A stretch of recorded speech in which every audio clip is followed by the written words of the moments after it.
The sun rose over the great Xuan nation, shining on the many rooftops of Xuanjing. In the Grand Tutor's manor, the building stood tall and quiet under the morning light. Inside the manor, the Grand Tutor sat on his seat with a calm face. A woman in a red dress stood beside him, holding a cup of wine. She smiled softly and asked him to drink. Another young woman knelt in front of him, holding a plate of grapes. She also looked up at him and gently asked him to drink. Both women waited for the Grand Tutor as they offered him wine with respectful smiles. A large hall was filled with rows of people kneeling on the red carpet. They bowed deeply toward the front and shouted together, wishing the Grand Tutor a happy birthday. The Grand Tutor stood before them, looking over the hall. He thought about his life and said that in the past 50 years he had risen from having nothing to becoming the Grand Tutor of the nation. Later he sat as someone poured wine for him. He lifted the cup proudly and thought that his power now overshadowed the whole world. He believed that the story of his life was so great that it could fill a multi-million-word novel. He remembered when he, Li Fan, first arrived in this world, he was only a poor scholar who struggled to survive. He carried his books on his back and walked through a small village filled with simple houses and quiet paths. Back in the present, the Grand Tutor lifted his cup with pride. He looked at his life and thought that a life like his was already perfect. Music filled the hall as dancers in elegant clothes moved gracefully. The Grand Tutor sat high on his throne while people around him enjoyed food, wine, and the lively celebration. He looked at everything before him and felt that there was nothing more one could ask for. But just when he was admiring his life, suddenly a man rushed inside the hall and called out to the Grand Tutor. He shouted that fire was falling from the sky, calling it a divine sign and an auspicious omen. Another person said that the glowing object seemed to be flying straight toward the Grand Tutor's manor. The Grand Tutor looked up with a serious expression while the women beside him watched the bright light in the distance with shock and confusion. The Grand Tutor stepped outside and stood on the balcony. Sparks of falling light drifted through the air. He looked up and whispered in shock, trying to understand what he was seeing. High in the sky, two powerful figures were clashing. One surrounded by golden light, the other wrapped in swirling purple energy. Just then, one of them shouted angrily at another man named Dao Xuanzi, telling him not to push him too far. As the two figures battled inside a huge whirlpool of light, the Grand Tutor's eyes widened. He finally recognized what they were. He pointed upward and stuttered, calling them cultivators. People inside the hall fell to their knees in panic and excitement. One person cried out that an immortal master had appeared. Another said it was a great omen. Everyone looked up at the sky, overwhelmed by fear and awe. The Grand Tutor stared upward with wide eyes. His expression changed from pride to disbelief. In his mind he wondered how something like this could happen. High in the sky, the man in white shouted angrily at the other cultivator. He asked Ko Hong if he really thought he could escape by fleeing to the land of immortal extinction. He demanded that Ko Hong hand over the cultivation method he obtained that day, saying their fight would only end when one of them died.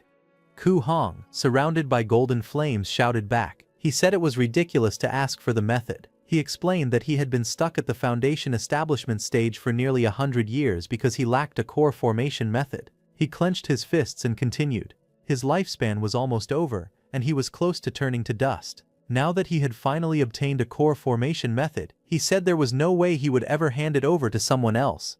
The man in white spoke calmly but firmly. He said that the golden core Dao was a path walked alone. Even though many core formation methods existed, countless cultivators were still stuck at the foundation establishment stage. His expression hardened as he continued. With the path to longevity right in front of him, he said there was no way he would let Ko Hong escape. Ko Hong, wrapped in golden flames, let out a bitter laugh. He looked up at his opponent and said it was ridiculous. They had been brothers for 100 years, yet now they were fighting each other just for a small chance to survive. Ko Hong looked at his opponent and admitted that he was no match for him. He said it seemed he would not be able to escape his fate today. Golden flames swirled around him as he continued speaking. He pointed out that there were many mortals living in this place. Then he asked if his enemy could withstand such a dense concentration of the immortal mortal miasma that surrounded them. Dao Xuanzi raised his glowing sword, surrounded by purple energy. He called out Ko Hong's name loudly as power gathered around him. He pointed the blade forward with a sharp glare. As the energy surged, he demanded to know what Ko Hong was trying to do. The sword shone brighter, and purple light wrapped around it as he prepared to strike. Ko Hong stood inside the giant golden dragon formed from his flames. He looked down at his opponent and shouted that if Dao Xuanzi couldn't endure the power of the immortal mortal miasma, then he might still have a chance to survive. The golden dragon roared as it rushed forward. while purple energy spiraled around Dao Xuanzi, who held his glowing sword tightly. The two forces finally collided. A burst of golden flames and purple energy exploded in the sky as their attacks struck each other with full power. The impact sent a violent shockwave downward. In the next moment, a massive explosion hit the ground, tearing apart stone and earth. Fire and debris flew in all directions as the area below was completely destroyed by the clash. The people inside the building stared in shock as the explosion echoed outside. Their eyes widened and they froze where they stood, unable to believe what they were seeing. The Grand Tutor at the front clenched his teeth, his face twisted with anger as he shouted in frustration. A moment later, the blast wave reached him and everything shook violently. He was thrown back into the rubble as the ground collapsed around him. Dust and broken stones covered the area. The Grand Tutor groaned softly, struggling to rise while the ruins crumbled beneath him. Li Fan lay in the rubble, coughing heavily as dust rose around him. He pressed a hand to his chest, trying to steady himself. As he looked down, his eyes widened in fear. He saw the bodies of his wife and children lying broken and covered in blood among the collapsed stones. His voice trembled as he coughed again, calling out for them in panic. Flames spread across the ruins, and smoke filled the air. The old man slowly stood up, still coughing, and looked over the destroyed courtyard. Bodies lay scattered everywhere, and the fire continued to burn through what was left of his home. The city of Xuanjing, once bright and full of life, was now drowned in flames. Fire spread in every direction, turning everything into a scene of blood and destruction. Wherever the eye looked, there were only broken bodies and collapsed buildings. The smoke rose high, and the air was filled with falling sparks.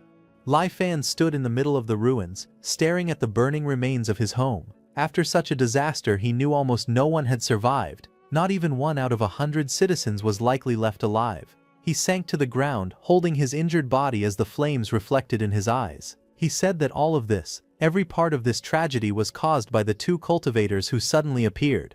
Li Fan lay on the ground, weak and covered in dust. His breath shook as he tried to speak, and a small sound escaped his lips. Then he suddenly began to laugh. His laughter echoed through the ruined streets as tears mixed with the dirt on his face. He clutched his head and kept laughing bitterly while staring at the broken sky above him. In despair, he asked how cultivators could exist in this world at all. From the moment he became an official, he used all the power he had to search for any sign of the immortal path. He sent ships across the seas and traveled to distant places. After he rose to the position of imperial tutor, standing above all others, he searched the entire world even more fiercely. His men crossed snowy mountains, deep forests and frozen lands. They went north to the frozen sea, south to the great ocean, east to the ruinous abyss, and west to the linked mountains. But no matter how far they went, they found nothing. In all of Great Xuan, not a single trace proved that immortals truly existed. Li Fan stared ahead with wide, trembling eyes. He said he had already given up long ago. He had grown old, and his hope for the immortal path had disappeared with time. But now, looking at the destruction around him, his mind shook. He wondered if those 2 people he saw earlier were actually immortals, and if they were, he questioned where such immortals could have come from. As the sky trembled, he felt as if fate was mocking him. Lightning wrapped around his body as he raised his hand and activated his power. Bright blue symbols flowed around him while he shouted the name of his treasure, Huan Zhen. A glowing sphere formed above him as light burst in all directions. Words echoed within the light, saying that when the true becomes false, the false becomes true. The energy continued to gather until it reached its peak. The sphere announced that charging was complete. It asked if it should virtualize the current scenario and return to the initial anchor point.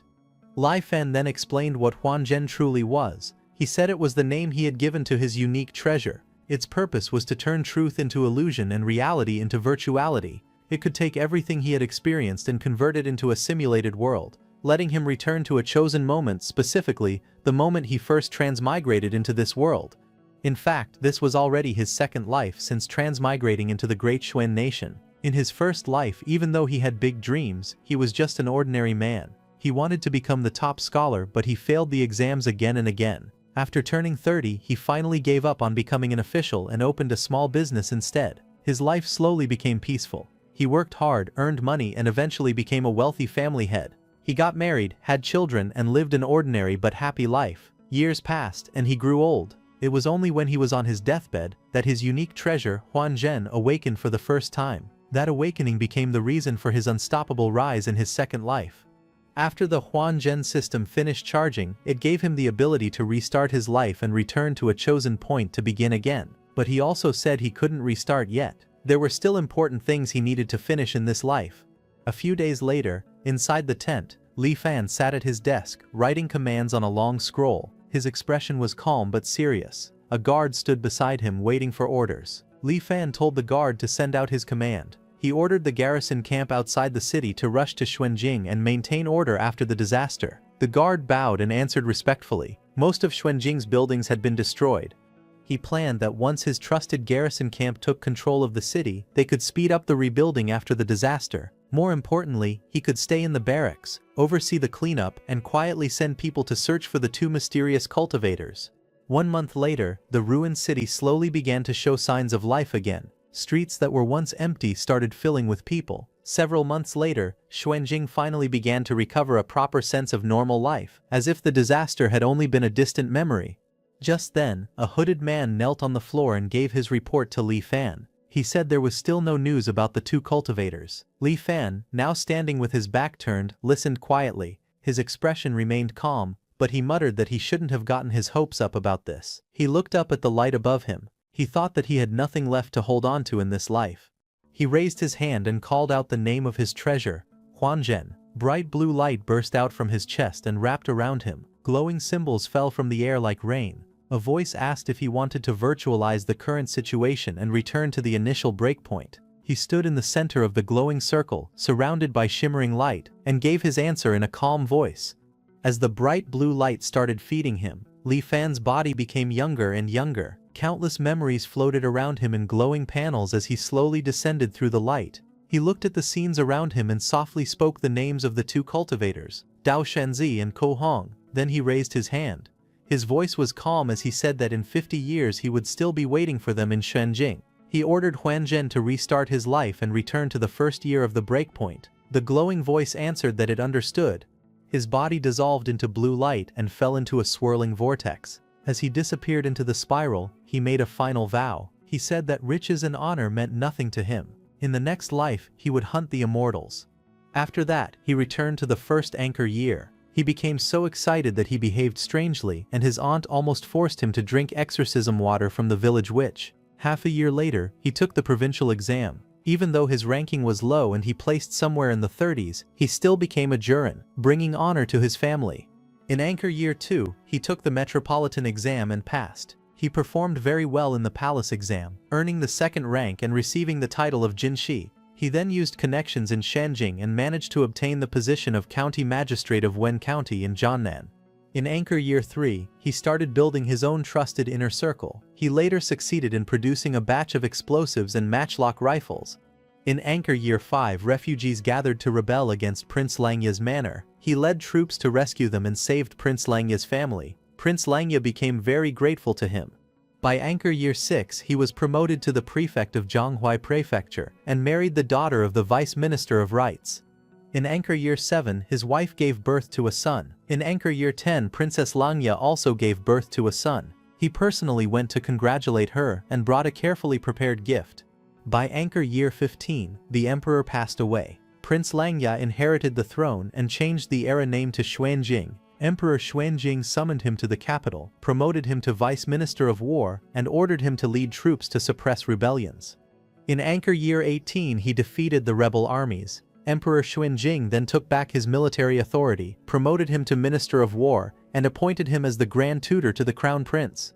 In Anchor Year 20, the Empress was suddenly accused of being involved in witchcraft. Emperor Xuanjing became furious and sent her to the Cold Palace. The Crown Prince quietly asked for his help, and he agreed right away. After a private investigation, he discovered the person who had framed the Empress and cleared her name. But even after learning the truth, Emperor Xuanjing still refused to release the Empress from the Cold Palace.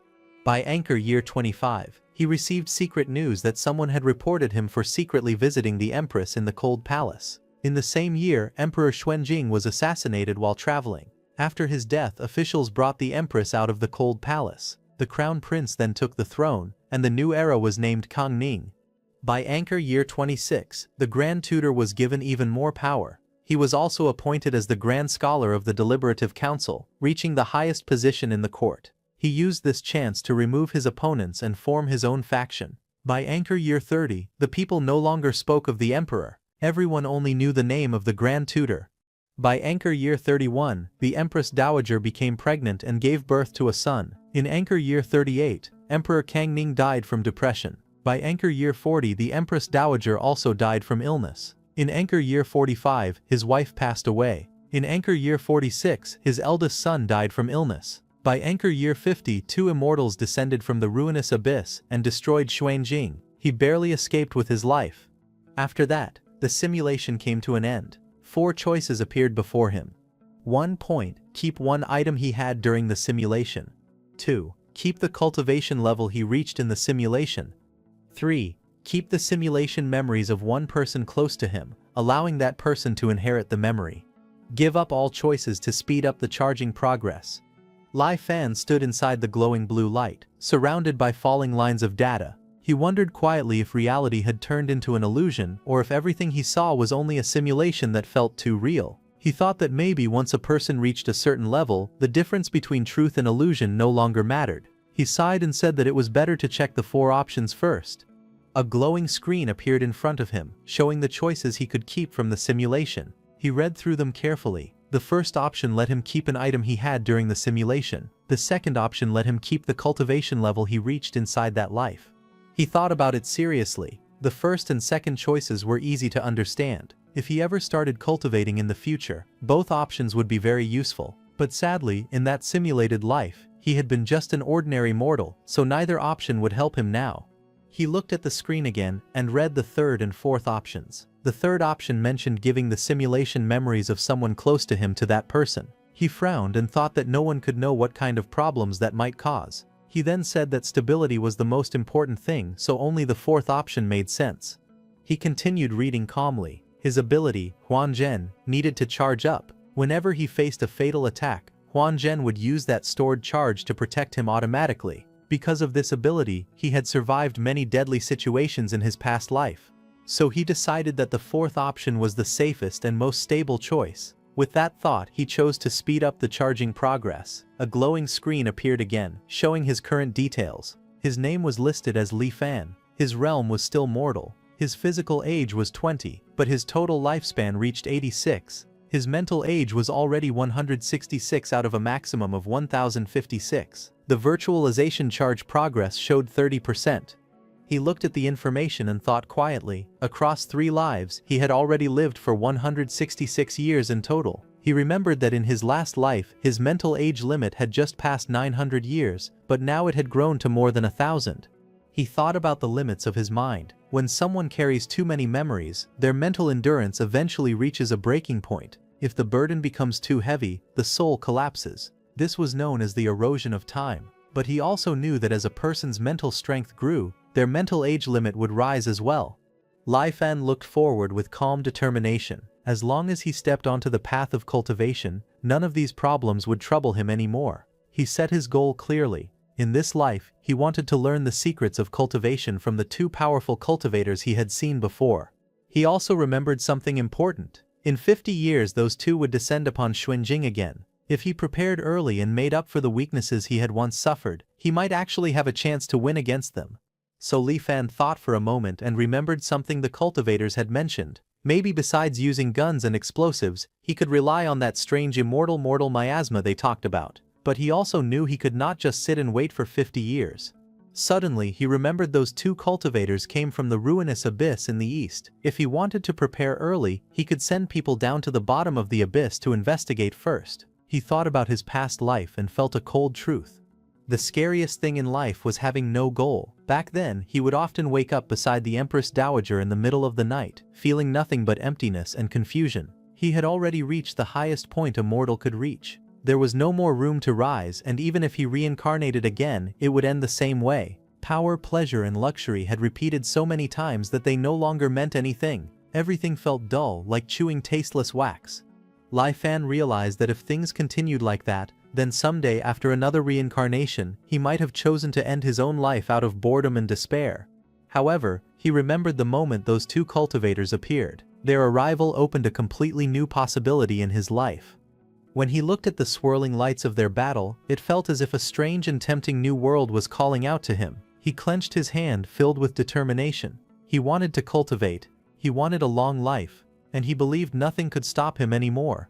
With a confident smile, he spoke to the air as if declaring a challenge. He said he would meet Dao Xuanzi and Ko Hong again in 50 years. With the experience of 2 lifetimes, everything moved smoothly for him, like water flowing toward its destination. He still took part in the imperial exams. This time, with decades of experience in power, the essays he wrote were far better than in his past life. He placed first in the provincial exam, the metropolitan exam, and the palace exam, earning the title of triple first and shaking the world with his reputation. Afterward, he chose to serve as an official in Wen County. Even though the imperial court was confused and regretful about his request, they still approved it. Because of his great fame and his clear understanding of every official's temperament, he easily brought Wen County under control. Then he began promoting and nurturing the trusted subordinates he remembered from his previous life. In the 4th year, he searched in secret until he found someone who could act as Prince Langya's body double. He trained that person and made him a trusted subordinate. In the 5th year, Li Fan ordered another subordinate to disguise himself as a refugee and attack Prince Langya's manor. He pretended to step in and rescue the prince, but the truth was different. He secretly worked from the inside to kill Prince Langya's entire family, and at the same time he arranged for the body double to take the prince's place. From that point on, he secretly took control of Prince Langya's manor. In the 9th year, the wedding between Prince Langya and the chief grand scholar's granddaughter went ahead as planned. That night, he entered the bridal chamber himself and spent the night with Princess Langya. In the 10th year, Princess Langya gave birth to a son, who was actually his child. By the 15th year, the emperor had become seriously ill. After receiving the edict of succession, he hurried to the capital with his trusted subordinates. After Prince Langya took the throne, he quickly placed his own people throughout the imperial court. With the chief grand scholar secretly assisting him, he easily gained full control of the situation. In the 20th year, after helping his son become emperor, he granted himself the title of Grand Tutor. He stepped out from behind the scenes and once again stood at the front, holding power over the world. After that, the progress of Great Xuan did not slow down. Instead, everything advanced even faster under his guidance and will. In the 35th year at the Grand Tutor's manor, he asked about the ruinous abyss. He wondered if the fog really disappeared for half a day every 15 years. A hooded subordinate reported to him. He confirmed it was true. The immortal-seeking camp had been ordered to stay near the abyss and observe it day and night. A few days ago they finally made a breakthrough. After the thick fog cleared, a faint light appeared from the bottom of the abyss. They used a telescope to look closely and discovered an upside-down landscape hidden below. Everyone saw something slightly different, but they all described a vast land filled with countless mountains rising and falling. Hidden among them were grand buildings that could barely be seen through the mist. They also saw huge cities spread across the plains, full of life with more than 1 million people living there. Some even saw a city floating in the sky, glowing with rosy light. Rare and strange beasts flew all around it. To them it looked truly incredible. Li Fan looked serious as he spoke. He said that the strange things they had seen really did come from the ruinous abyss. He then asked the hooded man if they had found a way to reach the bottom of that abyss. The hooded subordinate lowered his head and admitted his failure. He said they had tried many methods, but whenever they went deep enough, a sudden astral wind tore them apart. He explained that the astral wind was terrifying. Even their strongest armor could not withstand it for even a moment. Li Fan stood by the railing, looking out into the night. His cloak blew softly in the wind as he raised his head toward the sky. The full moon shone brightly above him, surrounded by dark clouds. He stared at it in silence for a moment. Then he spoke calmly, saying that it seemed he would just have to wait for the two of them. In the 50th year, the moon shone brightly over Xuanjing, the capital of the Great Xuan nation. The city was peaceful, its rooftops stretching out under the night sky. Then suddenly, 2 powerful lights clashed in the sky, one blazing like fire and the other glowing with a blue-purple aura. A furious man covered in flames charged forward. He yelled loudly at the calm man facing him, shouting that Dao Xuanzi should not push him too far. As the 2 men fought in the sky, a rain of fiery attacks suddenly shot toward them from above. Both of them were caught off guard and quickly dodged. Ku Hong, covered in flames, spun around in anger. He raised his arms, forming swirling energy shields around his body to block the falling fire. With a furious expression, he shouted loudly, demanding to know who dared to launch a sneak attack on him. Soldiers on the ground lifted their guns and fired into the sky. Bright streams of light shot upward toward the 2 men fighting above. Ku Hong, surrounded by flames, caught the flying bullets with his swirling energy. He stared at the small metal pieces and wondered what they were. Then, with a wave of his hand, he sent a fiery force outward. One of the soldiers' guns suddenly burst into flames and flew out of his hands, making everyone below panic. Ko Hong held the burning weapon in his hand. He looked at it with interest. He said that the mortals here had created something unusual, using complex mechanical designs instead of formations, and using explosive mortal power instead of spiritual energy. He found it surprising that after thousands of years the mortals who were exiled to this land could invent such an object. But he also said it was a pity. The weapon only worked in this place where the great Tao was incomplete. Then he added that outside the land of immortal extinction, this weapon was nothing more than useless scrap metal. He looked down coldly and said that mere mortals dared to attack cultivators like him. He said he felt a little guilty at first, but now it seemed they were simply looking for their own death. His expression turned serious. He raised his head, took a deep breath, and prepared his next move. Then he shouted the name of his technique, the Tao art called Fire Dragon's Roar. A huge wave of golden light burst out from the man's body. The glowing energy twisted and formed the shape of a massive dragon made of fire. The dragon opened its mouth and roared as it rushed downward. The flaming dragon shot through the buildings below, tearing everything apart. Walls shattered, flames spread everywhere, and the entire area shook under the force of the attack. The entire area burned in a massive sea of flames. Buildings collapsed into ashes, and fire spread across the ruins like a raging wave. But suddenly, Ko Hong stared wide-eyed in shock, unable to understand what he was seeing. He trembled as he realized something was wrong. He thought to himself that his fire dragon's roar was a deadly technique no mortal could possibly survive. Yet when he looked down through the smoke and flames, many soldiers were still standing. They pushed aside debris and rose to their feet, illuminated by the burning city behind them. His expression twisted in disbelief. He wondered why so many people were still alive.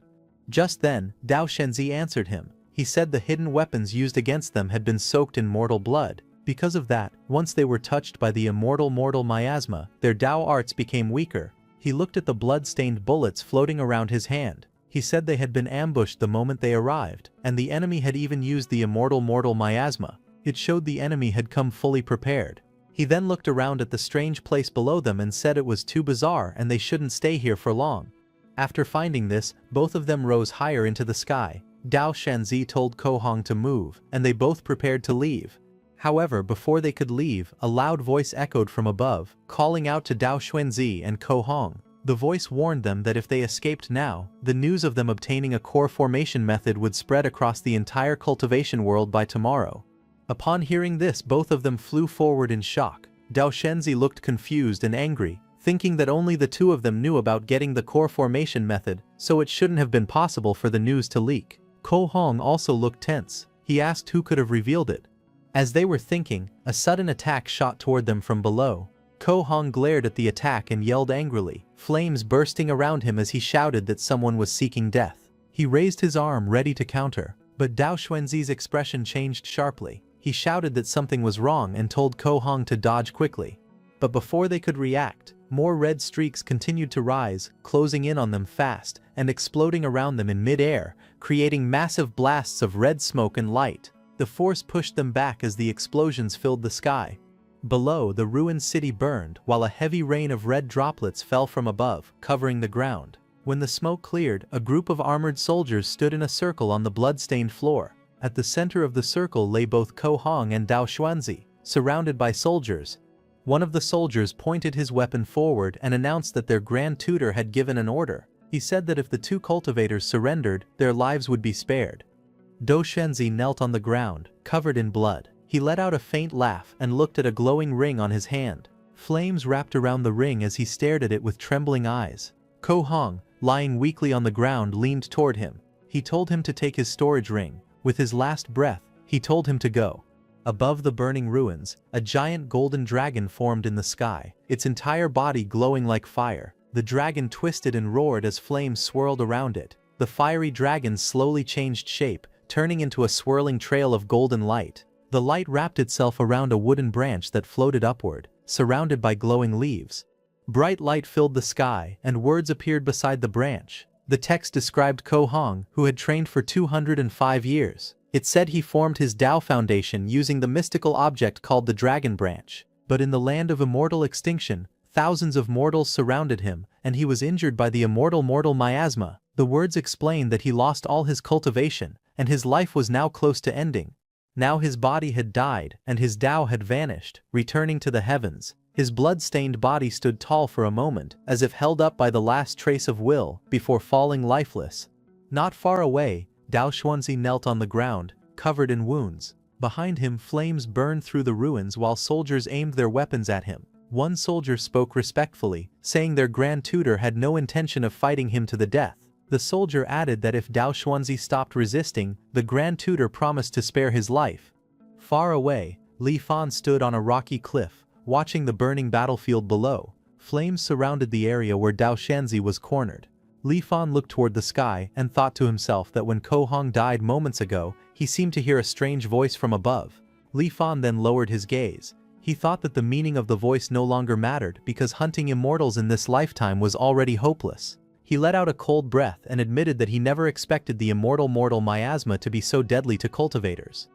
Meanwhile, Dao Xuanzi stood in front of the burning ruins with soldiers aiming their weapons at him. He said he did not know who the enemy leader was or what their purpose might be. He explained that he and his brother had been plotted against, leading to his brother's death and the loss of their Tao, and there was nothing more to say. His eyes turned sharp with anger. He said he could not accept what had happened. He looked at the soldiers and said that hiding behind mortals and using the immortal mortal miasma was something despised by all cultivators. He then said that his brother, Ko Hong, had died at the hands of someone like them, and he felt it was not worth it for his brother.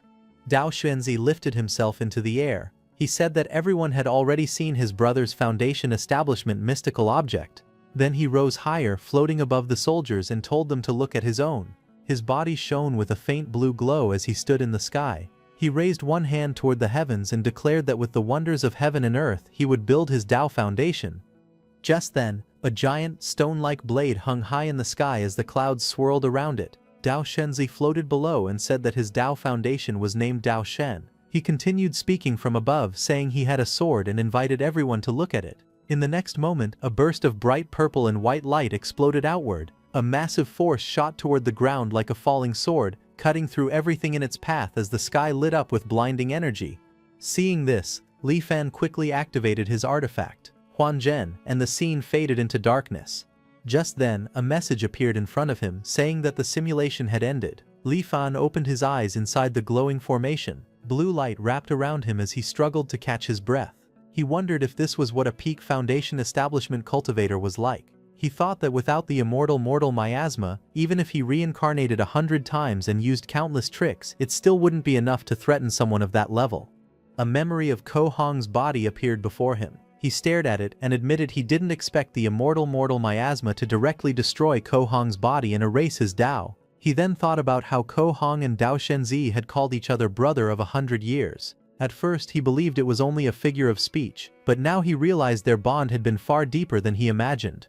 He also remembered the moment they were attacked. Dao Xuanzi shouted a warning to Ko Hong. Ko Hong realized he couldn't escape death, so he willingly passed his core formation method to Dao Xuanzi. Dao Xuanzi watched Ko Hong get ambushed and die. He couldn't accept it, and instead of saving himself, he used a self-destructive sword technique. Li Fan understood from this that their friendship had been far deeper than normal. He remembered Dao Xuanzi explained that the path of forming a golden core was something one had to walk alone. Even though many methods existed in the world, far more cultivators were stuck at the foundation establishment stage. Li Fan lowered his head and thought deeply. The golden core Dao was a path one had to walk alone, and immortal methods could not be cultivated together. He wondered that if even men as close as brothers ended up this way, then what the cultivation world outside must truly be like.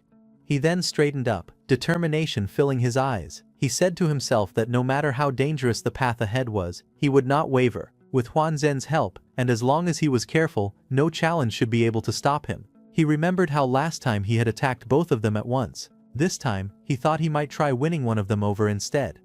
Just then, a glowing blue panel appeared before him, showing details about his life. He read that his mental age limit had only increased by a few dozen years this time, meaning he was getting close to the maximum. Counting the life he lived before transmigrating, this was already his 5th life. He sighed, realizing again how difficult the path to immortality truly was. He looked at the panel showing his name, Li Fan, and the numbers rising slowly. Then he quietly hoped that the 50 years he gained this time would not be wasted. In the 35th year of his anchor timeline, Li Fan arrived at the endless ruinous abyss. A huge pit filled with thick white fog stretched before him. From his last simulation he had learned that the fog covering the abyss cleared once every 15 years. He stood at the edge of the rocky cliff, saying he had come this time to witness it with his own eyes. After some time passed, the ground trembled. A giant pillar of white fog suddenly burst out from the abyss. It shot upward with incredible force, rising into the sky like a reverse waterfall. The great wind from the abyss kept blowing for a long time. It lasted for about a quarter of an hour before the heavy fog finally cleared completely. When the fog was gone, Li Fan took out a telescope and leaned forward to look down into the deep ruinous abyss. He remembered the information he had heard before. People said that anyone who looked into the bottom of the abyss would see a different scene.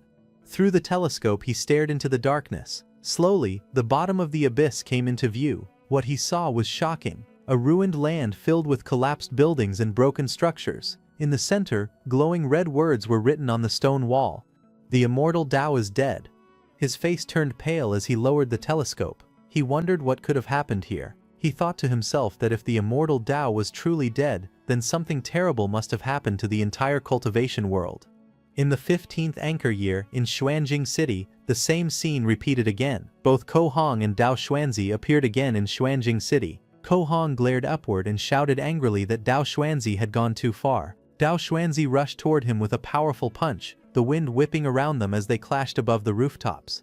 As they fought, a group of soldiers rose into the air below them. They shouted that they had been ordered by Immortal Master Dao Xuanzi to wait for Ko Hong, calling him a brat as they prepared to attack. Ko Hong quickly surrounded his body with golden light to protect himself. As attacks rained down on him, he wondered how this was possible. He questioned if Dao Xuanzi had somehow known he would escape to this place. Golden energy wrapped around his body, and he shouted in disbelief as he recognized the technique being used against him, the immortal mortal miasma. He glared upward and called Dao Xuanzi despicable, while the golden attacks struck faster and harder. Dao Xuanzi watched in confusion. He couldn't understand why these mortals were attacking Ko Hong while claiming to follow him. What shocked him even more was that the mortals could use the immortal mortal miasma, a skill they should not have. He looked around with a troubled expression and admitted that something was very wrong with this place. He told Ko Hong that these mortals were not under his command at all. Meanwhile, below, Li Fan asked how Immortal Master Dao Xuanzi could betray their agreement after everything they had done. He reminded Dao Xuanzi that they had agreed to help him kill Ko Hong and steal his core formation method. In return, Dao Xuanzi was supposed to lead his clan out of this forsaken land. Now he felt completely abandoned. Upon hearing this, Ko Hong furiously yelled again, insisting that no one else in the world knew about the core formation method except the two of them. He accused Dao Xuanzi directly, saying it had to be him. His face twisted in rage as he demanded the truth. Dao Xuanzi looked surprised as he realized that the other person actually knew about the core formation method. The voice told him that their clan had angered countless people just to obtain the immortal mortal miasma he had spoken of. He explained that public hatred was now rising, and if the immortal master failed to keep his promise and lead them out, his entire clan might soon die with no place to be buried. Before he could finish, a loud voice cut through the air. Dao Xuanzi had found the direction the voice was coming from. Purple energy swirled around him as he rushed forward in fury. Dao Xuanzi called him a shameless villain and ordered him to shut his mouth, then attacked in the direction where the voice was coming from. Dao Xuanzi stood inside the swirling storm of spiritual energy. A powerful force pushed everything around him apart as a strange box-shaped object appeared in the air. The voice was coming from this strange artifact. It asked if the immortal master was trying to silence them by killing them right now. Dao Xuanzi's anger deepened as he stared at the box. He questioned what kind of Dharma artifact it was, noting that the enemy was far more cautious than expected. A moment later, purple energy burst out. Dao Xuanzi swung his arm and unleashed a powerful attack. The purple force crashed down on the floating box-like artifact, smashing it apart into pieces. Ko Hong, covered in flames, floated in the air and glared at Dao Xuanzi. He shouted that they had known each other for 100 years, yet he never thought he had misjudged him so badly. He accused Dao Xuanzi of wanting the core formation method and using many underhanded tricks to get it. Below him, Dao Xuanzi looked up in silence, his face shadowed in anger. Ko Hong then rushed forward. He shouted that he would not run anymore, and challenged Dao Xuanzi to come and take the method if he had the skill. He formed a hand sign and unleashed his technique. A giant flaming dragon appeared behind him and roared forward, spewing a massive wave of fire toward Dao Xuanzi. The ground shook as the flaming dragon's attack rushed forward. Dao Xuanzi let out a calm breath, his expression steady and cold. He slowly raised his hand, forming a sword gesture. A burst of purple light gathered around him, swirling like a storm. In the next moment, a glowing purple sword appeared in his hand. Dao Xuanzi swung the sword with one clean motion. The purple energy shot out like a beam, cutting through the air. The sword energy collided directly with the giant wave of flames. A blinding light exploded between the two attacks as purple and orange crashed together with overwhelming force. The flaming dragon and the purple sword light continued to clash in the sky, shaking everything around them. Watching the fight, Li Fan, hiding nearby, grew nervous. He said that Dao Xuanzi was cruel and unpredictable, and if Dao Xuanzi won, none of them would be able to escape. He quickly shouted to his sons, ordering them to help Immortal Master Ko Hong fight Dao Xuanzi. Golden light burst out as Ku Hong gathered more power. Smiling coldly, he said that those who commit many injustices always bring destruction upon themselves. He mocked Dao Xuanzi, saying he never expected a man who acted noble to break his promises and face backlash. Dao Xuanzi's face twisted with rage. He jumped forward and shouted loudly, calling Ko Hong a fool. Ku Hong laughed loudly. He mocked Dao Xuanzi, saying that if Dao Xuanzi was truly so clever, he wouldn't have been abandoned by everyone. He said this was what it meant to fall because of one's own tricks. He then raised his glowing hand and said he had just mastered a new Dao technique, and it was the perfect time to use it. Flames wrapped around his arm as he pointed forward. He shouted the name of his move, calling it Imprisoning Dragon. A huge fiery cage instantly formed around Dao Xuanzi, trapping him inside as burning lines dropped down like chains. Dao Xuanzi's eyes glowed purple with anger. He clenched his fingers into a sword gesture and shouted for the cage to break. Purple energy burst out around him. With a powerful strike, Dao Xuanzi shot straight upward with a massive purple sword light. The attack broke through the fiery cage and exploded on the ground, sending flames and shockwaves everywhere. Then Dao Xuanzi raised his hand and shouted Ko Hong's name with anger. His clothes and long hair blew in the strong wind as he pointed forward. Above the city, a giant golden blade of energy shot downward from the sky. It aimed straight toward the ground, tearing through the clouds as it fell. Ko Hong looked up at it and laughed boldly. He said he wanted to see whether Dao Xuan's power was stronger, or if his own Chu Dragon Staff was superior. Flames covered his arms as he used his technique. He shouted the name of his move, calling it Dragon Transformation. A huge golden dragon-shaped energy appeared behind him. The dragon rose into the sky, lifting his staff as it faced the falling golden blade head-on. But just then, Li Fan's soldiers attacked Dao Xuanzi with fire arrows, shouting that they would help Immortal Master Ko Hong. As the arrows covered in immortal miasma exploded, a huge red blast erupted in the air. In the center of the blast, Dao Xuanzi screamed in pain as the shockwave tore through him. When the smoke cleared, he looked down at his chest in fear. A wooden branch had pierced straight through his body. Green leaves grew from it as the branch spread wider and wider. He trembled and shouted that this was bad, saying his Chu Dragon branch was turning against him. The branches kept growing, wrapping around his chest and body as he struggled helplessly. And in the next moment, the branches burst violently from Dao Xuanzi's body, spreading in all directions as blood splashed through the air. His entire form was torn apart by the growing roots. A golden light appeared along with a calm narration. It explained that Dao Xuanzi was a foundation establishment cultivator who had trained for 100 years. He created his Dao foundation with the help of his treasured sword Dao Xuan. In the immortal Forsaken Land, he fought another cultivator. In the end, he was killed by Ko Hong, who was also at the foundation establishment stage. The scene returned to the battlefield, where the treasured sword floated alone in the sky as the pieces of Dao Xuanzi's body fell away. The voice ended by saying that Dao Xuanzi's body had perished, and his Dao had disappeared, returning to the heavens. Meanwhile, Li Fan, holding a staff, looked up at it. He frowned and said that the same strange voice had appeared earlier when Ko Hong died. Ko Hong beside him also looked up, breathing heavily. He repeated the name Dao Xuanzi, with a troubled expression. Li Fan then stepped forward and introduced himself. He said he was Li Fan and greeted the Immortal Master with respect. He begged the Immortal Master to show mercy and save the 1,000 souls of his clan.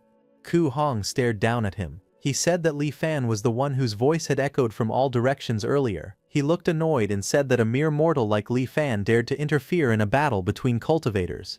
Li Fan held his wooden staff tightly and looked serious. He said he had only been searching for a slim chance to survive. He explained again that if the immortal master had lost, all of his clansmen would have surely died.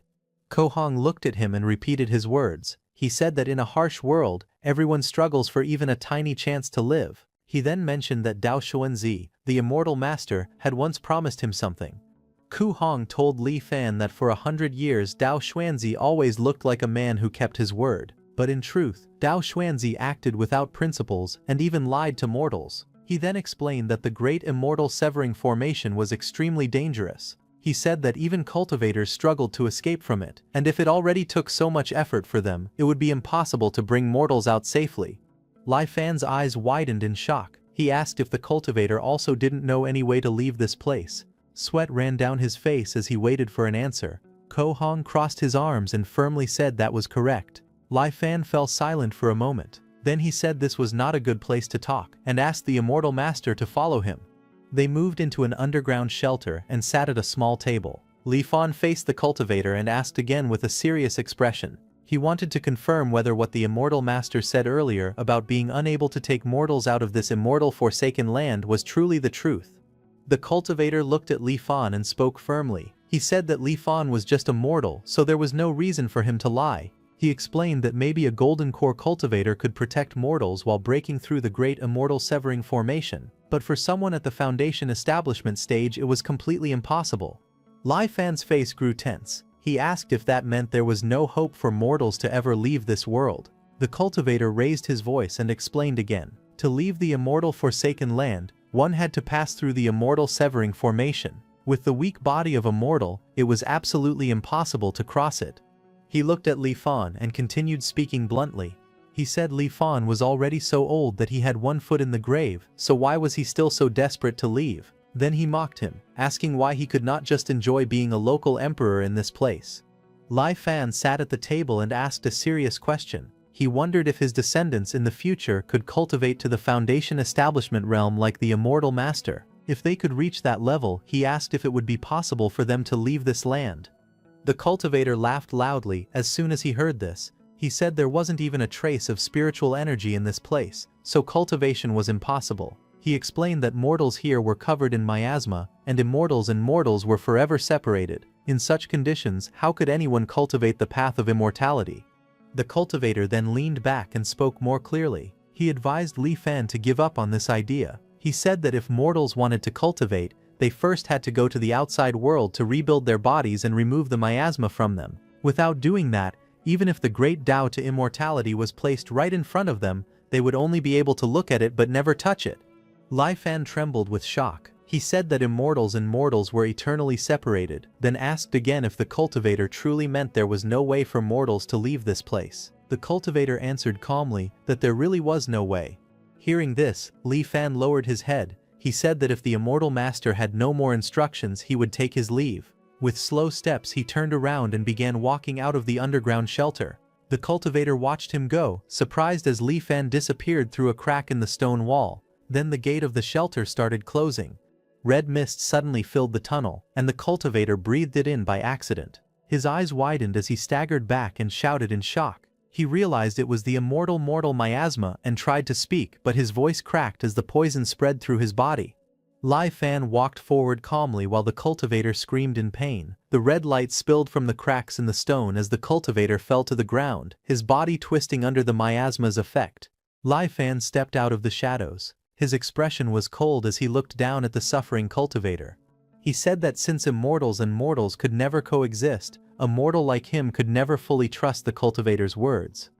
According to Ku Hong, this land was called an immortal forsaken place. Everything began thousands of years ago, when a great change occurred in the ancient cultivation world. At first, cultivators didn't care about the strange plague spreading among mortals. No one paid attention to it. But later, the first cultivator was infected. After that, the plague became stronger and started spreading among cultivators as well.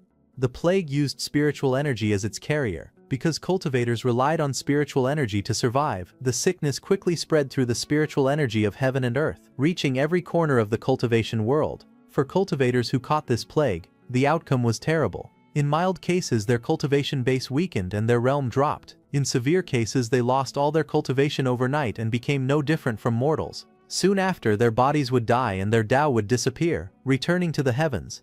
When the plague kept spreading, the cultivators grew desperate. They blamed the mortals for bringing the sickness into the world, and in their anger they turned on them. A large massacre began, and mortals ran in fear as cultivators attacked without mercy. But the slaughter did not last long, it was stopped by force. Even after many mortals died, the plague did not disappear. Instead, it spread even faster. The sickness followed the spiritual energy that filled the heavens and earth, slipping out of control. Because of this, more and more cultivators became infected. Many fell one after another, their bodies collapsing as the plague consumed them.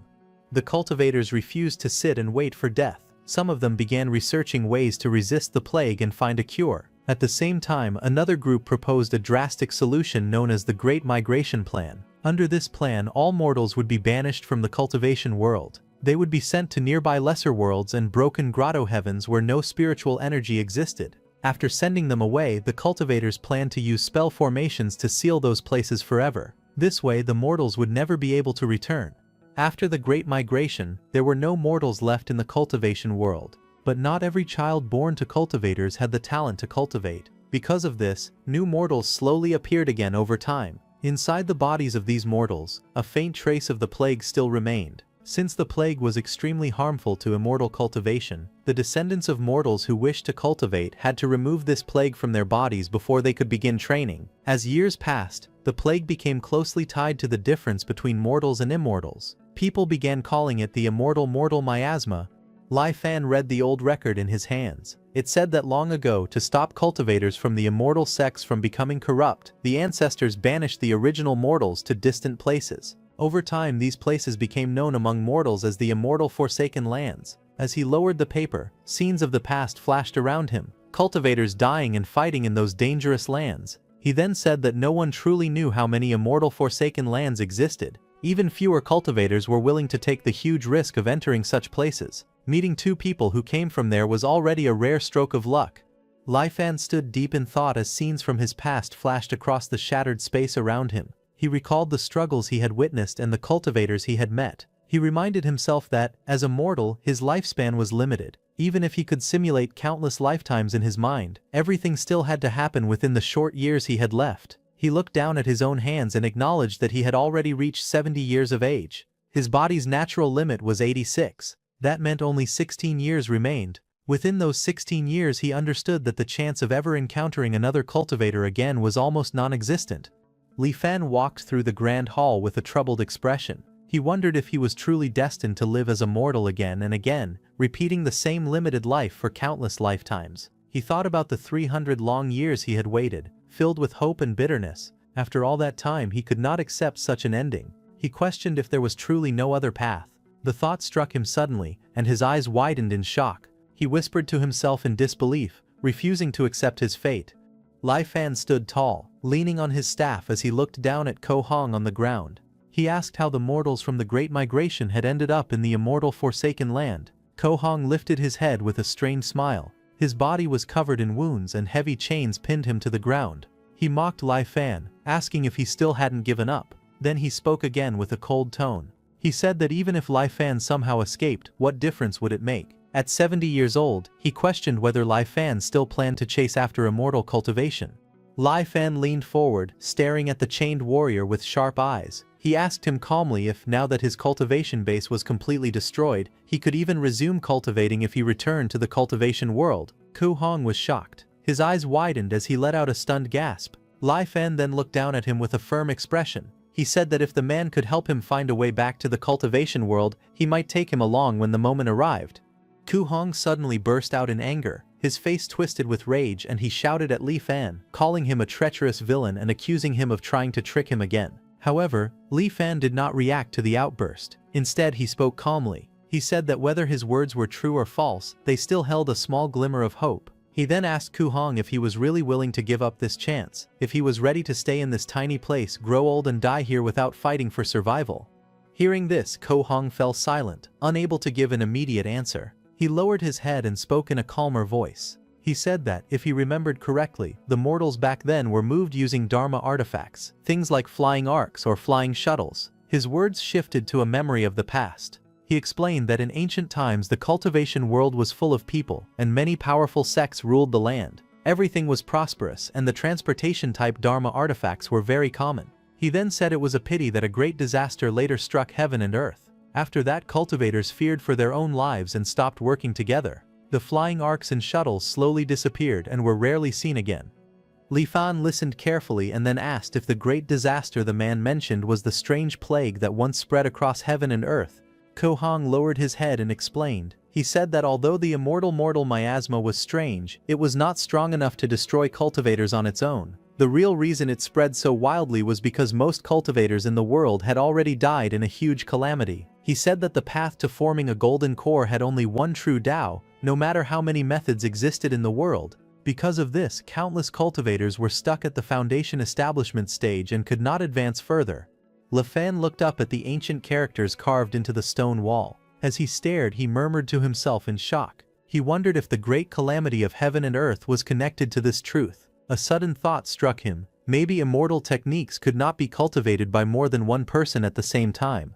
Ko Hong looked at Li Fan and confirmed it. He said that immortal techniques truly could not be cultivated by more than one person. He then explained further. In ancient times, things were different. There were no such restrictions back then. Countless great cultivation sects had opened their gates to everyone, taking in disciples and teaching their arts freely. Cultivators could seek guidance from their masters whenever they faced difficulties in their practice, and learning immortal techniques was far more open than it was now.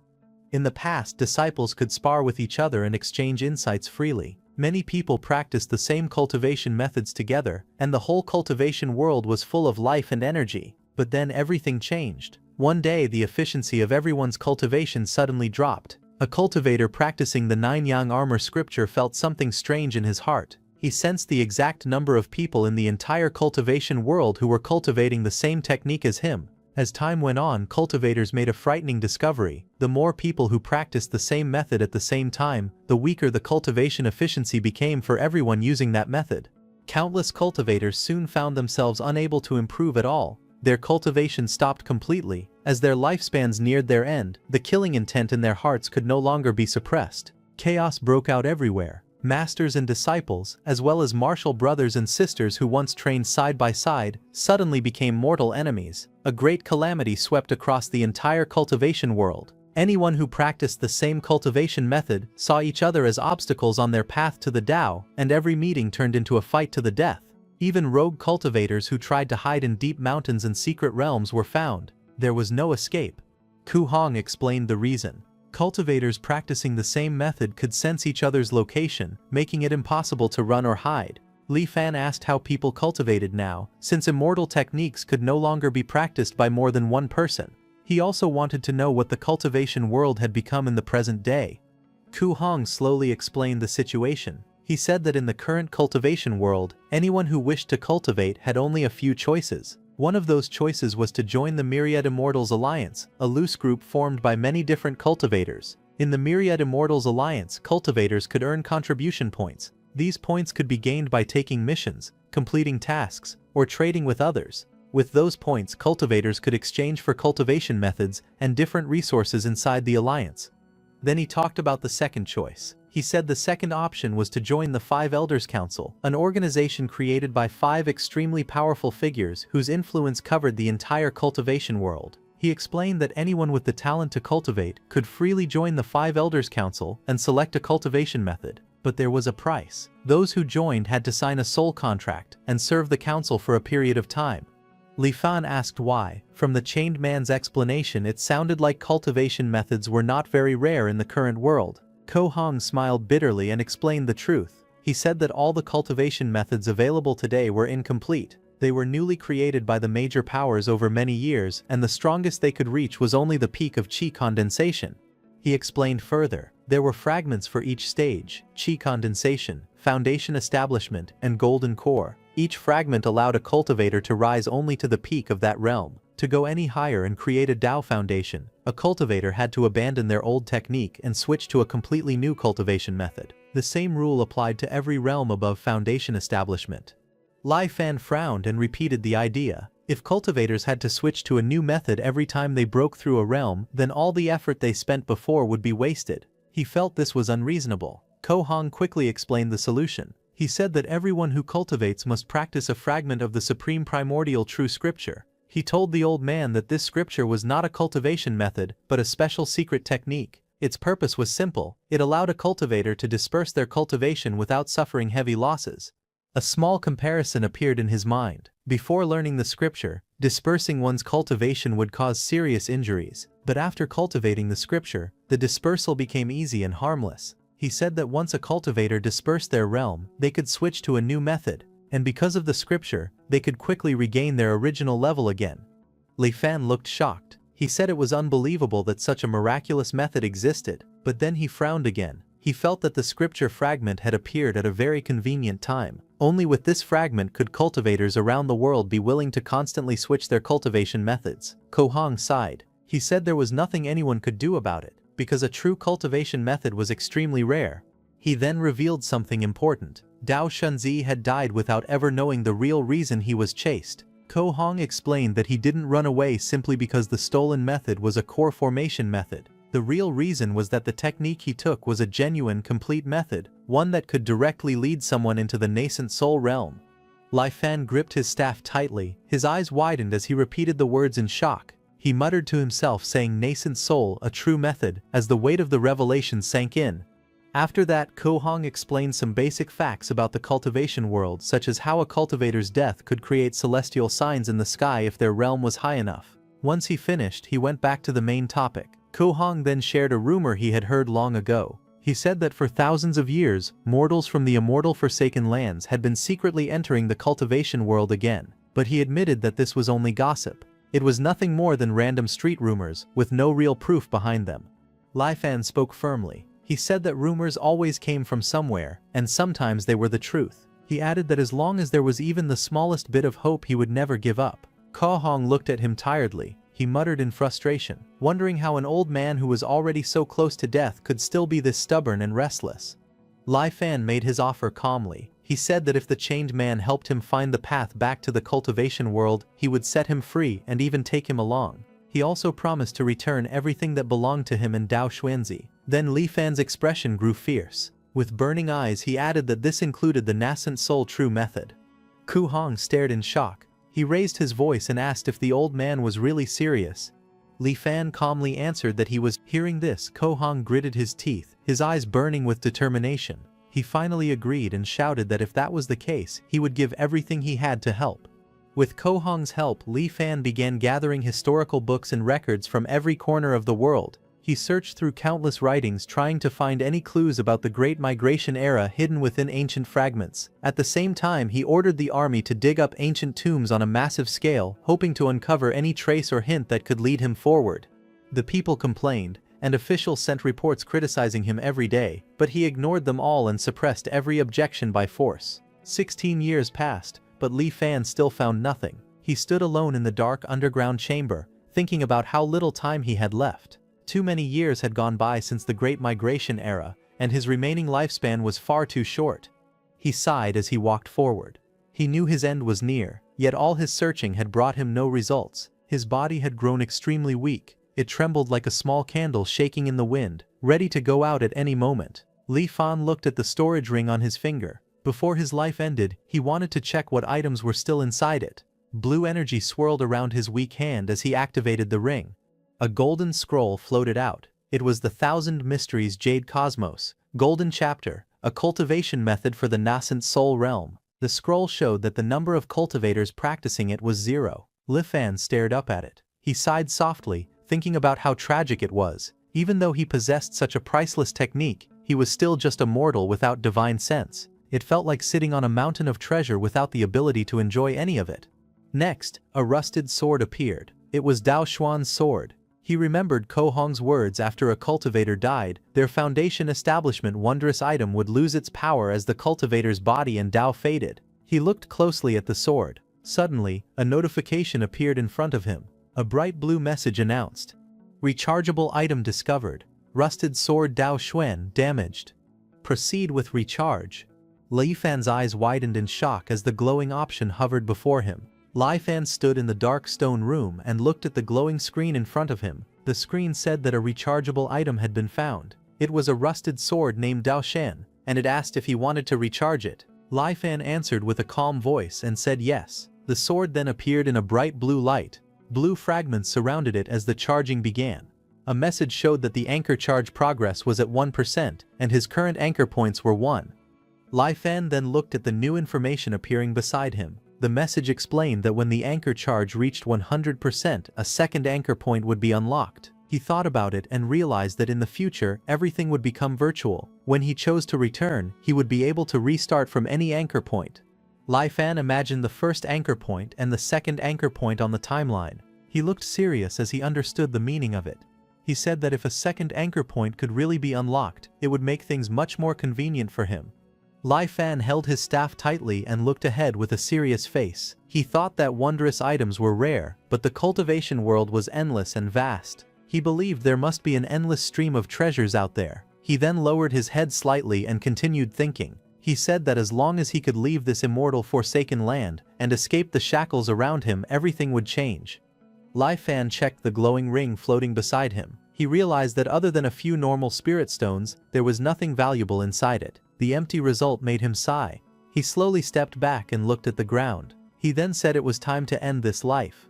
With determination in his eyes, he activated the ability called Truth Returning. A glowing blue screen appeared in front of Li Fan. The message said that the simulation had ended. It told him he could choose one thing to keep. The options were one item he owned during the simulation, his cultivation realm, the memory of one related person, or he could give up all choices to speed up the charge progress. Li Fan's figure appeared inside a blue virtual frame filled with shining symbols. He looked calm as he reached out his hand and said he would retain one item. Right after he said it, the items inside his storage ring burst out and floated around him in a bright swirl of colors. He looked at them and sighed. He said that, as expected, he couldn't keep all the items at once. Since he could only pick one, Li Fan reached out and grabbed a glowing scroll. He said he had no choice and would choose the nascent soul cultivation method.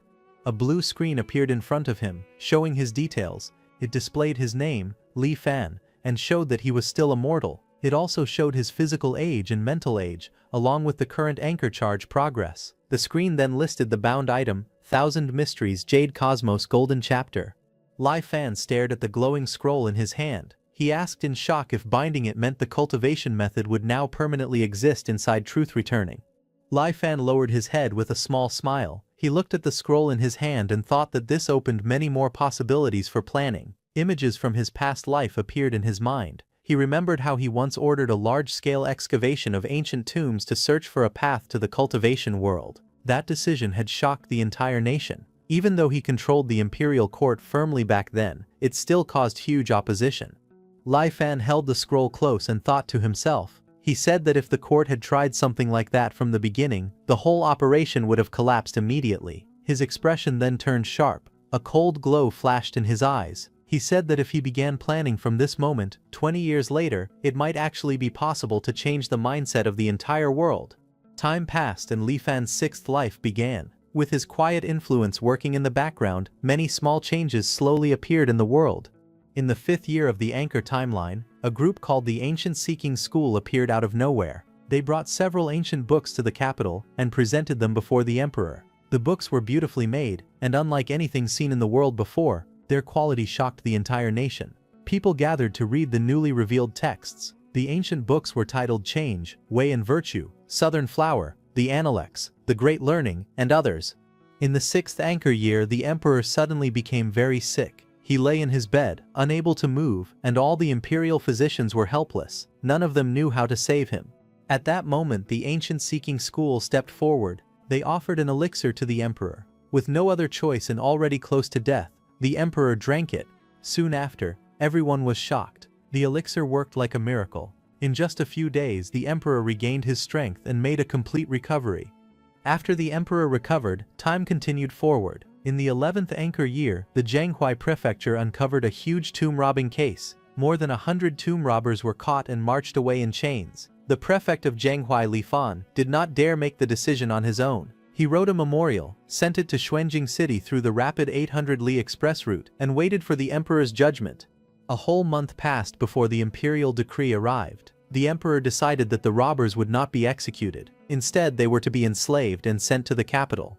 In the 15th Anchor year, the emperor became seriously ill again. Wanting to prolong his life with an immortal pill, he sent out more than 100,000 soldiers to dig up ancient tombs all across the land in search of any trace of such pills. However, the immortal pill could not be found. The emperor died with regret. After his death, the obsession with digging ancient tombs became even stronger throughout the country. Before passing away, the emperor had given up the throne to the Prince of Langya. As the new ruler took the seat, Li Fan calmly watched from the side. With the new emperor in place, Li Fan once again secretly controlled the world from behind the scenes. In the 23rd Anchor year, after an ancient tomb was unearthed, a missing piece of history slowly came together. People discovered that the dynasty connected to the tomb was called Qi. A large banner was raised in public and a wooden notice board displayed an announcement. Crowds gathered to read it. The message declared that anyone who found a tomb belonging to the Qi dynasty would be rewarded by being granted the title of Marquis. Li Fan explained that he had offered this bounty to the entire world to encourage everyone to search for Qi dynasty tombs. In the 25th Anchor year, the tomb of Yi Xing, the first emperor of the Qi dynasty, was finally discovered. A group of soldiers carrying torches entered the ancient stone entrance. After clearing all obstacles and opening the way, Li Fan walked inside with his followers. Within just over a month, they dug out a passage that led straight to the main burial chamber. The main passage inside the tomb stretched for several hundred meters. The walls were covered with bright lifelike murals. Even though 1,000 years had passed, the murals were still clear and easy to see. Li Fan and his group finally reached the main burial chamber. The chamber was huge, 40 to 50 meters tall and thousands of meters long and wide.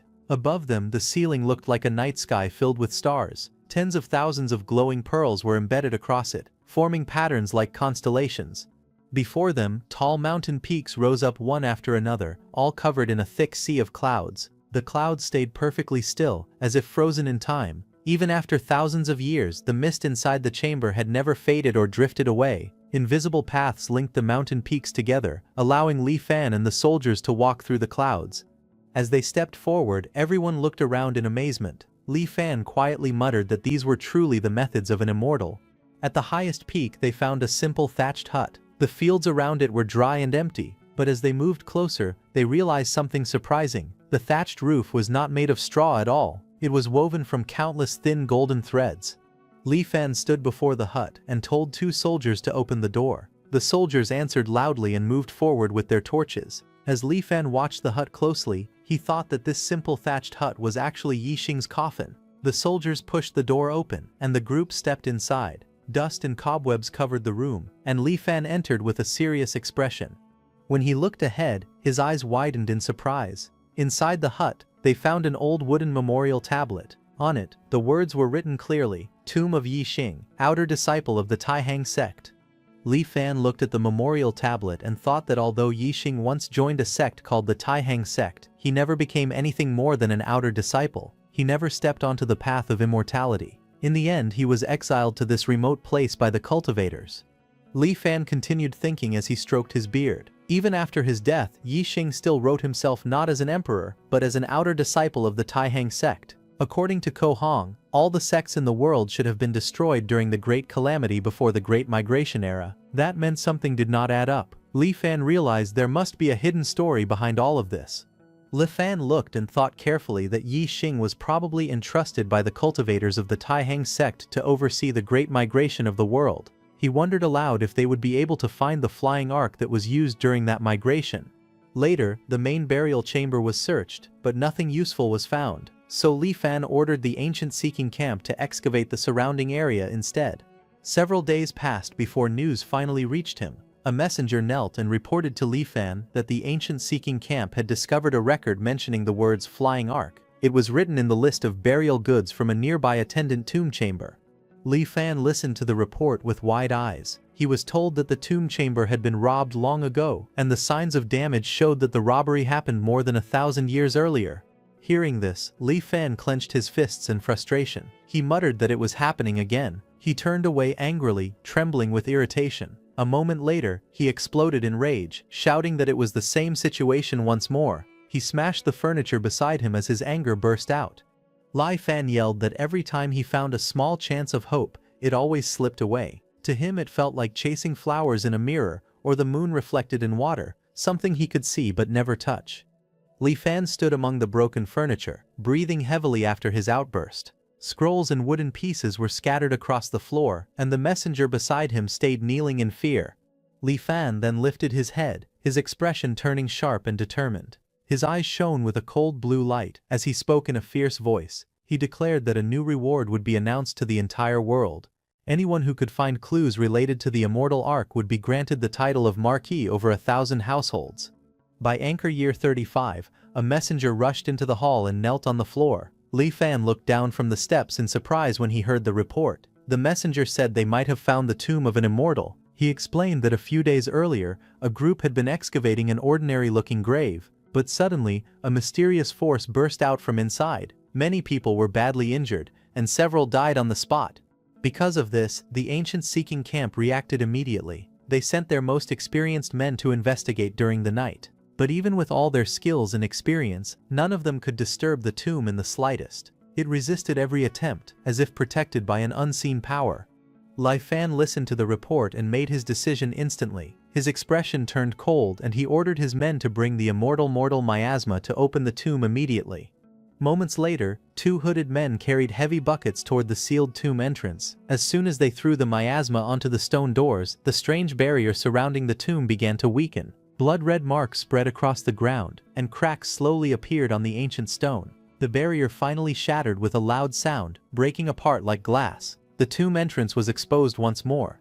Li Fan then warned his men to be extremely careful during the excavation. He told them to report to him right away if they found anything that looked like a flying ark. All the soldiers answered loudly with a firm yes. A short while later, a messenger rushed toward him. The man knelt down and reported with urgency. He said that they had found an item among the burial goods that looked very similar to a flying ark. Hearing this, Li Fan's eyes widened in shock, and he turned quickly toward the messenger. Li Fan rushed forward after hearing the report. As he reached the excavation site, he suddenly stopped. His eyes widened in surprise as he looked at the object in front of him. He stared in disbelief, and whispered that what he was seeing was something unbelievable. Bright blue light surrounded the area, and the wooden object on the ground slowly came into view. Li Fan stepped closer, his expression turning even more shocked. Standing before it, he finally spoke out loud. He said that the object was actually a flying ark. Li Fan stood quietly beside the small wooden boat. He looked at it and thought that this was the flying ark he had been searching for all along. Then he read the carved message on the tomb wall. From those words left behind by the tomb's owner, he finally understood the entire story.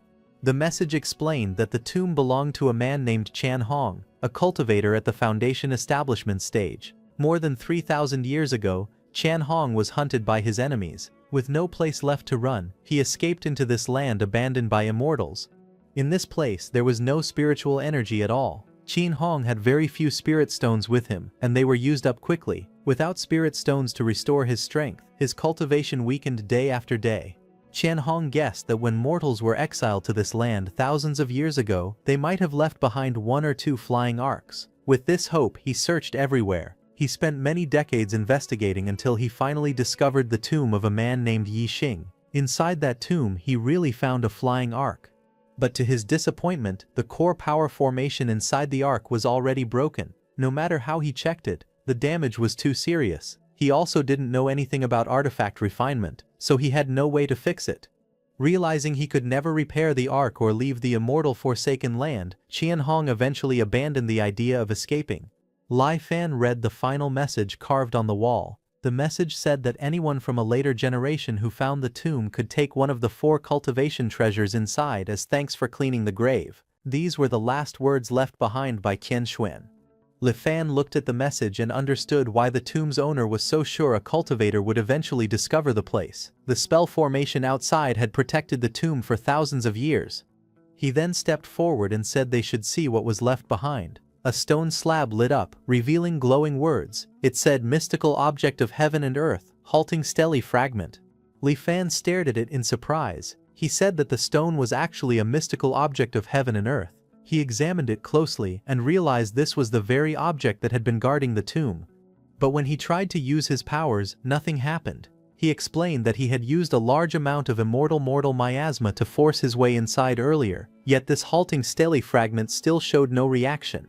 Looking at the stone, he guessed that it had been affected by the miasma over time and had turned into nothing more than an ordinary rock. Li Fan picked up the scrolls and said it was time to check the second item. As he held them, glowing words appeared, showing the names of the cultivation methods and how many people were practicing them. One scroll was the Lesser Huanzhen Art, a qi refining stage method. The other was the Cloud Water Record, a foundation establishment stage method. But something shocked him. The number of current cultivators was not 0. Someone was actually cultivating these techniques right now. Li Fan's eyes widened. He wondered how anyone could still be practicing a technique from thousands of years ago. For a moment he suspected it might be a trap, but then he calmed down. He reminded himself that more than 3,000 years had already passed. Not just foundation establishment, even a golden core cultivator would have long turned to dust. Still, he couldn't understand one thing: why was someone cultivating these methods now?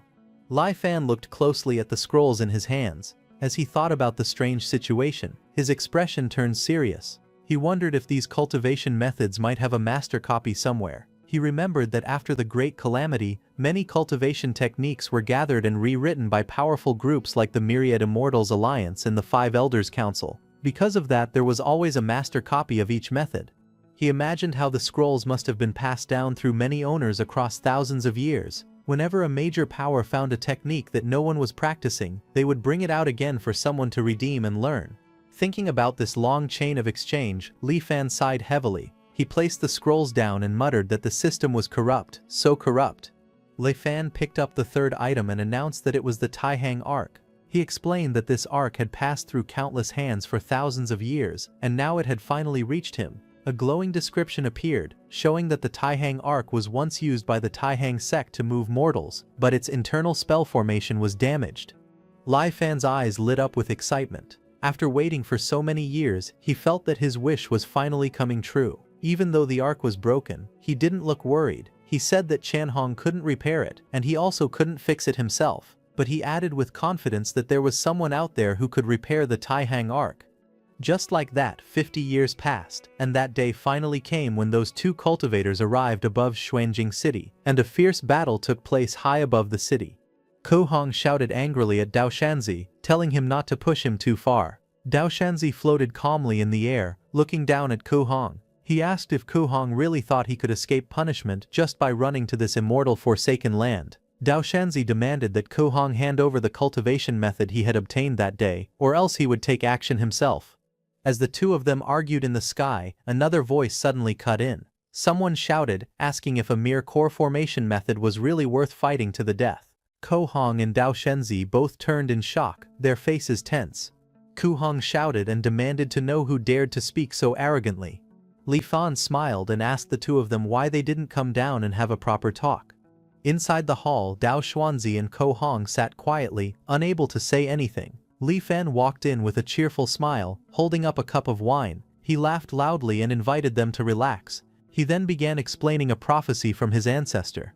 He said that long ago, his ancestor spoke on his deathbed, saying that in a future generation, two people would come from the ruinous abyss in the east and arrive at the capital. That moment, he said, would be the chance for their clan to finally escape this place. For thousands of years his people had doubted this prophecy. But now, seeing these two in front of him, he believed it had finally come true. He told them they must have a good drink together to celebrate. Ko Hong looked at Li Fan and finally asked for his name. Li Fan smiled proudly and introduced himself, saying that he was Li Fan. Dao Xuanzi then leaned forward and spoke calmly. He said that based on Li Fan's story, it sounded like Li Fan's ancestor had predicted thousands of years ago that the two of them would arrive here one day. Dao Xuanzi asked what Li Fan meant when he said this was their opportunity to escape this place. Li Fan's eyes widened as he stared at the two men. He asked if they didn't believe his words. Ko Hong answered seriously. He said the story was too strange. The two of them had traveled the cultivation world for 100 years, yet they had never heard of any divination technique that could predict events thousands of years into the future.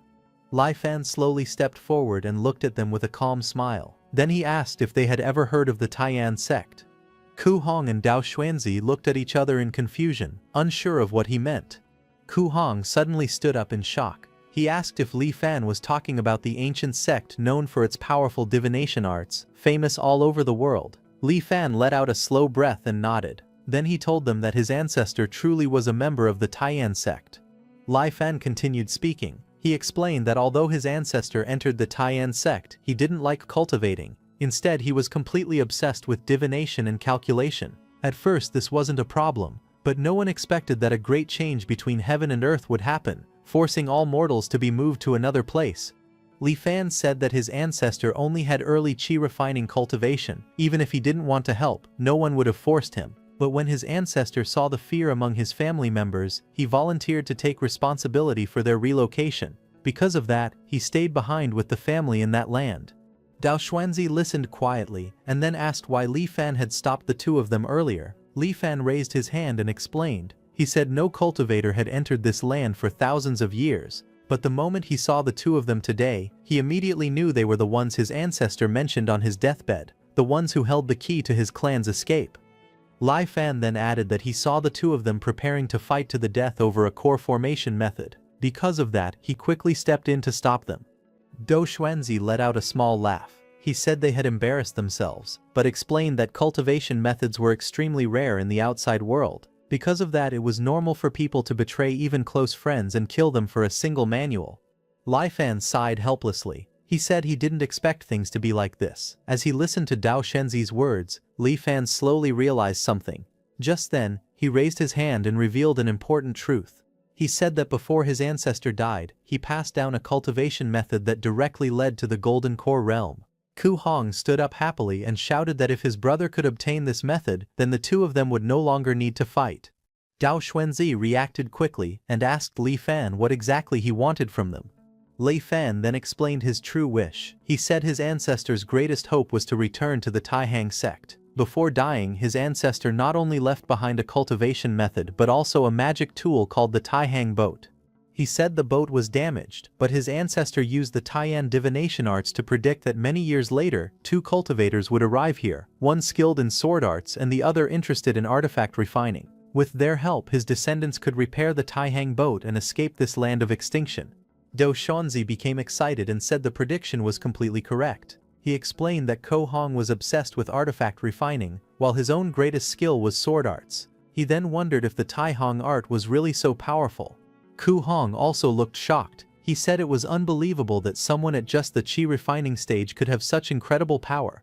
Li Fan then spoke calmly. He said words alone were not enough to prove anything. He asked the two of them to follow him so they could see the cultivation method for themselves. As Ku Hong started following Li Fan, Dao Shenzi looked at Ku Hong with a cold expression. He said Ku Hong had already obtained one core formation method and asked if he still wasn't satisfied. Ku Hong stopped in surprise. After a moment, he forced a smile and said that it was fine, he wouldn't go then. After that, Li Fan led him deeper into the hall. Dao Shenzi followed behind him while Ko Hong stayed seated with a troubled look. Soon, Li Fan brought Dao Xuanzi into a dark cave. As they stepped inside, Dao Xuanzi suddenly froze in surprise, sensing something strange. A moment later, red mist filled the air above them. Dao Xuanzi looked up and shouted in fear, calling it the immortal mortal miasma. Li Fan stood on a ledge above him, his eyes cold. He said that people must always be careful of others. As mortals, to protect his family's heirloom, he had no choice but to act this way. Li Fan stood in the cave, surrounded by red mist, and told Dao Xuanzi to look. He said this was the cultivation method left behind by his ancestor. He then slowly unwrapped a scroll. Golden words appeared revealing the name of the technique. Thousand Mechanisms Jade Cosmos Treasured Tome, a nascent soul realm cultivation method. The text also showed that currently, no one in the world cultivated it. Dou Xuanzi stared at the scroll in shock. His body trembled as he repeated in disbelief that it was really a nascent soul method, an actual nascent soul method. Li Fan looked at the scroll with clear confidence in his eyes. He whispered to himself that everything had turned out exactly as he had predicted. He then held the scroll tightly and faced Dao Xuanzi. With a calm but serious expression, he asked if what he had said earlier was true. Li Fan explained that, in front of Ko Hong, he only claimed his ancestor left behind a core formation method. He said he did that on purpose, because he feared Ko Hong might develop bad intentions again if he knew the real truth. Dou Xuanzi smiled and praised Li Fan's careful nature. He then promised that Ku Hong was skilled in artifact refining. He said he would persuade his brother to help repair the Taihang boat with full effort. Hearing this, Li Fan laughed with relief. He said he would be counting on them, and once everything was finished, he would personally offer the cultivation method with both hands. After confirming the cultivation method, Dao Xuanzi returned to the hall. Ko Hong looked at Dao Xuanzi and asked him if what Li Fan said was true. Did Li Fan really have an ancestral core formation method? Dao Xuanzi calmly confirmed it. He said he had seen it with his own eyes. Hearing this, Ko Hong's expression twisted. A dark smile slowly spread across his face. He muttered that Li Fan was just a mortal,